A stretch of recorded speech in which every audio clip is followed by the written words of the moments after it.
एक ऐसी लड़की जो कि अपने पिता से कुछ ऐसी मांग करती है, कहती है कि मैं उस लड़के से शादी करूंगी जो पहले मुझे संतुष्ट कर देगा। दोस्तों, हमारे इंडिया के अंदर ऐसी शर्मसार बात अपने पिता से कोई नहीं करने वाला। यह कहानी है इंग्लैंड की। इंग्लैंड के अंदर एक लड़की जो कि अपने पिता से यह शर्त रखती है, क्योंकि वहाँ पर शादी से पहले रिलेशन बनाना कोई गुनाह नहीं है, वहाँ पर यह नॉर्मल बात है। तो दोस्तों, जो आज की कहानी है बड़ी ही इंटरेस्टिंग है, पूरी जरूर सुन। नमस्कार, आदाब, सत श्री अकाल। मैं Priyanka Yadav crime movement channel पर आप लोगों का हार्दिक स्वागत करती हूँ। आशा करती हूँ आप लोग खुश होंगे, स्वस्थ होंगे, अपना और अपनों का ख्याल रख रहे होंगे। आज की हमारी कहानी है एक ऐसी लड़की जो कि पहले लड़कों के साथ सेक्स करती थी और फिर उन्हें शादी के लिए चुनने वाली थी। तो यह कहानी है इंग्लैंड की और लड़की का नाम था एलिना। एलिना जो कि अपने पिता से यह शर्त रखती है और वह एक प्राइवेट जॉब करती थी। और उसके पिता और माँ उसकी शादी जल्द से जल्द करना चाहते थे, लेकिन एलिना थी जो कि शादी के लिए बिल्कुल राजी नहीं थी। उसने अपने माता पिता के सामने कैसी शर्त रख दी थी।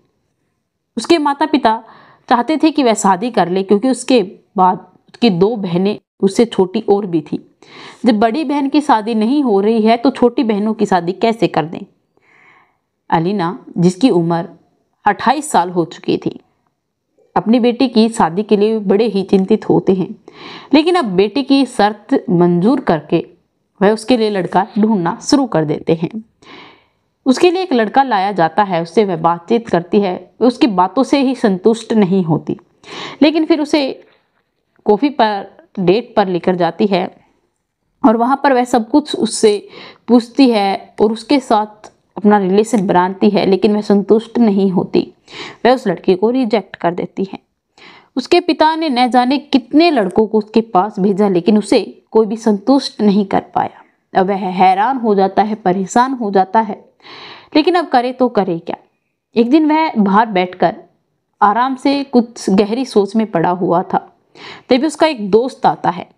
वह कहता है कि यार क्या हुआ, यहाँ इतने एकांत में क्यों बैठे हो। वह अपनी समस्या अपने दोस्त को बताता है। अब तक इसके बारे में किसी को कुछ नहीं पता था। उस लड़की का यह एक ख्वाब था। उस लड़की का यह ख्वाब वह पूरा करना चाहती थी कि मैं ऐसे लड़के से शादी करूं जो मुझे संतुष्ट कर दे। पिता ने बहुत समझाने की कोशिश की, लेकिन वह बिल्कुल नहीं समझती है।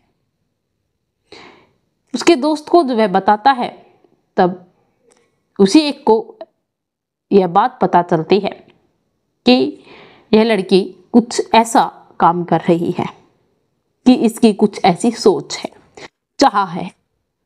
वह कहता है कि यार कोई बात नहीं, इस बारे में मैं अपने एक दोस्त के साथ चर्चा करता हूँ। वह ऐसे लड़कों को बहुत जानता है, शायद वह हमारी कुछ हेल्प कर दे।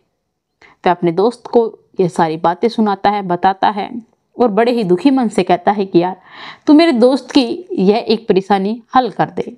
वह भी कहता है कि ठीक है, इसमें कौन सी बड़ी बात है, ऐसा लड़का मैं ढूंढ कर ला दूंगा। वह खुश हो जाता है, कहता है कि ठीक है। अब दूसरा दिन, तीसरा दिन, 4 दिन के बाद एक ऐसा लड़का वह ढूंढ कर लेकर आता है जो बिल्कुल काला था, काला हबशी।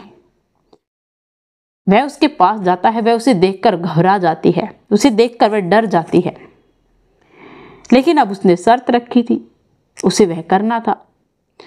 उसकी सहेलियां भी थी, अब वह उसे देखकर डर जाती है। उसकी सहेलियां कहती है कि तुम्हारी इच्छा थी कि तुम्हें एक दोस्त संतुष्ट करेगा, तुझसे शादी करेगी, अब वह कैसा हो कैसा नहीं, ये इसकी तो डिमांड तुमने नहीं की थी। वह अपनी सहेली और अपने पिता की बातों से जीत नहीं पाती और उस लड़के के साथ डेट पर चली जाती है। अब जो काला हबशी था, वह उसके साथ 4 घंटे लगातार संबंध बनाता है। वह उसके जो यह प्रॉब्लम थी वह सॉल्व हो जाती है, वह उससे संतुष्ट हो जाती है, लेकिन अब बात यह थी कि वह एक अमीर बिजनेसमैन की बेटी थी।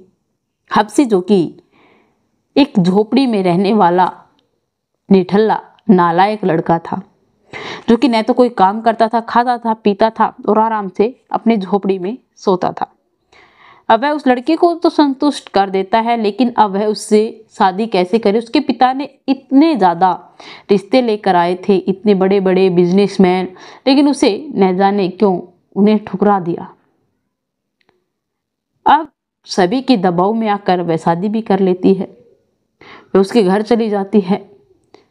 पहली ही रात उसके साथ इतना भयानक उनका दोनों का रिलेशन होता है, जिसके अंदर एक रात के अंदर वह उसके साथ 4 बार संबंध बनाता था। अब जो सलीना थी उसकी हालत बहुत बुरी हो जाती है। संतुष्ट तो थी, लेकिन अब संतुष्ट से आखिरकार क्या होने वाला था। एक इंसान को जीने के लिए पैसा, घर, दौलत सब कुछ चाहिए होता है, लेकिन अब उसकी जो जिद थी वह तो पूरी हो जाती है, लेकिन अब वह पछता रही थी। दूसरे दिन भी वह उसके साथ रात होते ही फिर से यही करता है। अब उसकी तबीयत खराब हो जाती है। तबीयत खराब होने के कारण उसे हॉस्पिटल में एडमिट करवाया जाता है। 4 दिन के बाद वह ठीक होती है। डॉक्टर ने 4 दिन तक उसके साथ कोई भी सेक्स रिलेटिव संबंध नहीं करने थे। जैसे तैसे करके 4 दिन गुजर जाते हैं। वह फिर से उसके साथ वही काम दोबारा शुरू कर देता है, क्योंकि उसके पास कोई और काम होता ही नहीं था।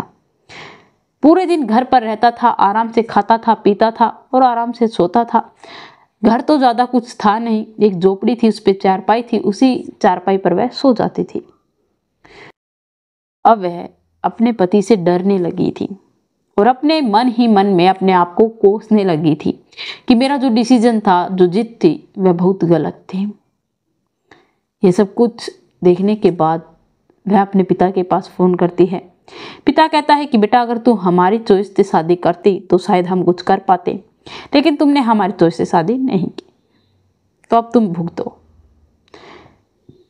फिर वह अपनी फ्रेंड्स के पास फ़ोन करती है, लेकिन फ्रेंड्स भी उसकी कहती है कि यार एलिना, हम क्या कर सकते हैं, तुम्हारी जिद थी, अब वह तुम्हें संतुष्ट कर रहा है, इसमें भी अब तुम्हें प्रॉब्लम है, हम क्या कर सकते हैं। वह भी फ़ोन काट देती है। अब जो अलीना थी वह वहाँ पर रहना नहीं चाहती थी, क्योंकि उसकी कंडीशन वह दिन प्रतिदिन खराब होती जा रही थी। वह उसके साथ इतने बुरी तरीके से रिलेशन बनाता था कि उसे बहुत ज़्यादा दिक्कत होती थी। वह भागने की कोशिश करती है। कहीं ना कहीं हब्सी को ये बात पता थी। काला हब्सी उसे वहीं पर दबोच लेता है, पकड़कर उसे वापस अपनी कुटिया के अंदर लेकर आता है और उसे चारपाई पर गिरा देता है और अपनी कुटिया को बंद कर कर उसके बाहर बैठ जाता है। जैसे तस्करी करके शाम हो जाती है। अब जो अंदर अलीना थी वह एक ऐसा डिसीजन ले लेती है जो कि उसका बहुत गलत डिसीजन था। हर एक सिचुएशन के जो ऐसी सिचुएशन होती है उसके अंदर शायद हर एक इंसान ऐसा ही डिसीजन लेता है। अलीना वहीं पर चूहे मारने की बहुत सी दवाइयाँ पड़ी हुई थी, सभी को उठाकर खा लेती है। शाम तक किसी को यह खबर नहीं होने देती है कि उसने चूहे मारने की दवाई ले ली है। जब शाम को अलीना को खून की उल्टी आने लगती है तो हब्सी देखता है और वह उसे तुरंत डॉक्टर के पास लेकर जाता है। उसे एडमिट करवाया जाता है। काला हब्सी अपनी पत्नी की रिपोर्ट लेने के लिए जब डॉक्टर के पास जाता है कि उसे क्या हुआ है, उसे खून की उल्टियाँ क्यों आई हैं, तभी डॉक्टर बताते हैं कि इसके अंदर जहर बुरी तरीके से फैल चुका है और हर एक चीज़ के अंदर जहर फूल कर ज़्यादा मात्रा में खिन गया है, बिखर गया है। अब इसे बचाना नामुमकिन है। अब जो अलीना थी हब्सी की पत्नी, वह वहीं पर अस्पताल में दम तोड़ देती है। तभी वह दम तोड़ते ही हब्सी बड़ा ही दुखी हो जाता है लेकिन इतना भी दुखी नहीं होता क्योंकि उसे इन सभी चीज़ों में कोई इंटरेस्ट नहीं था। उसे सिर्फ और सिर्फ अपनी हुस्न की भूख मिटानी थी। तो दोस्तों, एक लड़की जिसके माता पिता उसकी अच्छे घराने में शादी करना चाहते थे, लेकिन अलीशा ने यह सब कुछ इग्नोर किया और उसने कुछ ऐसी डिमांड की जिसके कारण उसे अपनी जान से हाथ धोना पड़ा। तो दोस्तों, हम कुछ ऐसा एक्सेप्ट कर लेते हैं, कुछ ऐसी बड़ी बातें सोच लेते हैं जो हमारी पहुंच से बाहर होती हैं, और न जिनके बारे में हमें पता होता है कि उनका अंजाम आगे जाकर क्या हो सकता है। और आजकल यह सब कुछ आम बात हो चुकी है। हर एक इंसान कुछ ऐसी सोच लगा बैठता है, ऐसा मन बना बैठता है कि जिसके बारे में हमें पूरी नॉलेज नहीं होती कि हमारे साथ आगे जाकर क्या हो सकता है, और सब कुछ कर कर और फिर बाद में पछताते हैं। तो दोस्तों, जो भी डिसीजन लिया जाए सोच कर और समझ कर लेना चाहिए। अलीना की तरह कुछ ऐसा डिसीजन और ऐसी मांगे हमें नहीं करनी चाहिए जिनकी जो अंतिम है घड़ी बड़ी ही खतरनाक हो, जैसा कि अलीना ने इस अपनी जिद के कारण अपनी जान गंवा दी। तो दोस्तों, आपको अलीना की यह जिद के बारे में क्या कहना है, क्या राय है, कमेंट में लिखकर जरूर बताना। मेरे चैनल को सब्सक्राइब करना, नोटिफिकेशन को ऑन करना, ताकि ऐसी हर वीडियो जल्द से जल्द आप लोगों तक पहुंच पाए। जल्द ही मिलेंगे एक नई वीडियो के साथ।